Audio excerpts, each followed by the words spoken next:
Unfortunately होता रहा है हमेशा सियासत के अंदर के मुखालिफ जमातें जो है एक दूसरे के ऊपर ये इल्जामात लगाती रही हैं। पीटीआई की एक खूबी है और ये मानी होगी। पीटीआई एक वफाकी जुमात है और बेहतरीन एक उब्बुल वतन जुमात है, इसमें मैं कोई दूसरी राय नहीं। और वो कौमी यकजहती के लिए भी किरदार अदा कर सकती है। कौमी यकजहती अगर किरदार नहीं अदा करेगी तो ये तो इसके जो तशख़्ख़ुस है, जो शनाख्त है पीटीआई की, वो तो एन इसके बरक्स होगा। पीटीआई तो पूरी पाकिस्तान की सियासत कर दी। तो आपको लगता है कि वो ये किरदार अदा करने के लिए तैयार है? ऑल पार्टीज कॉन्फ्रेंस के अंदर वो जाएगी पीटीआई अगर बुलाई जाती है? पहले फ़लस्तीन पे तो नहीं गई थी।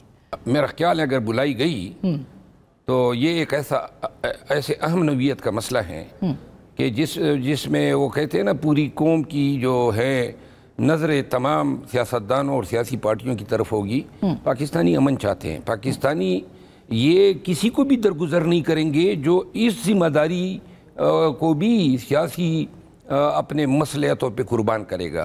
तो लिहाजा मेरा ख्याल है किसी पार्टी के पास कोई आपका तो खुद लकी मरवत से ताल्लुक़ है और ये तमाम अजला जो हैं वो आपको पता है 5-6 अजला जो है, अब तो खैर सारा खैबर पख्तूनख्वा भी हम कह सकते हैं, बलूचिस्तान में भी लॉ एंड ऑर्डर की सिचुएशन बहुत ख़राब है। और वहाँ पे जो एक तहरीक तालिबान की जो एक्टिविटीज़ हैं वो भी आपको तो सबसे ज़्यादा पता है। लेकिन ये कहा जाता है, इल्ज़ाम लगता है कि वो काम जो कि खैबर पख्तूनख्वा में होना चाहिए था अमन के लिए, वो पिछले 12 बरस में पीटीआई ने नहीं किया। अमन व अमान जो है ना, या मुल्क की डिफेंस या दहशतगर्दी के ख़िलाफ़ जंग, ये सूबों का काम ही नहीं है। ये आईनी तौर पर भी डिफेंस की जो वजारत है और अफवाज पाकिस्तान इसकी ज़िम्मेदार हैं। और अगर कोई शक हो भी तो ये शक तो खुद गुज़िश्ता 24 सालों से एस्टेब्लिशमेंट ने खुद रफ़ा किया हुआ है।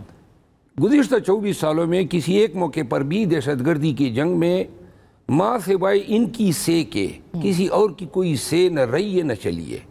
जितने भी मर्ज अजला हैं जिनको पहले फाटा कहा जाता था, या जहाँ पे BLA ऑपरेट कर रही है बलूचिस्तान में, वो इन तमाम एरियाज़ में जो इक़्तिदार हैं, इख्तियार हैं और जो कार्रवाई के लिए जितनी सपोर्ट लॉजिस्टिक्स, वो सिर्फ और सिर्फ अफवाज पाकिस्तान के पास। लेकिन उसके लिए मुज़ाकरात जो करने थे उसके लिए तो तहरीक इंसाफ ही माहौल बनाती रही है और किए भी। खुद इमरान खान साहब ने कहा कि 35 से 40 हज़ार दहशतगर्द हम यहाँ पे लाए हैं, जिसमें 5 से 6 हज़ार फाइटर्स हैं।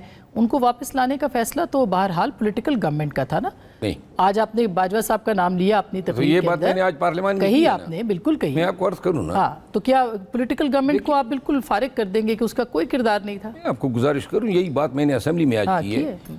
एक दिन फैसला बनाते हैं जी कि फलां गुट तालिबान है, फिर आप कहते हैं फलां बैठ तालिबान है, फिर आप कहते हैं इनको मारो, फिर आपकी पॉलिसी बन जाती है इनको वापस लाओ, फिर आप कहते हैं इनको छोड़ो, फिर आपके इतने ऑपरेशन हुए।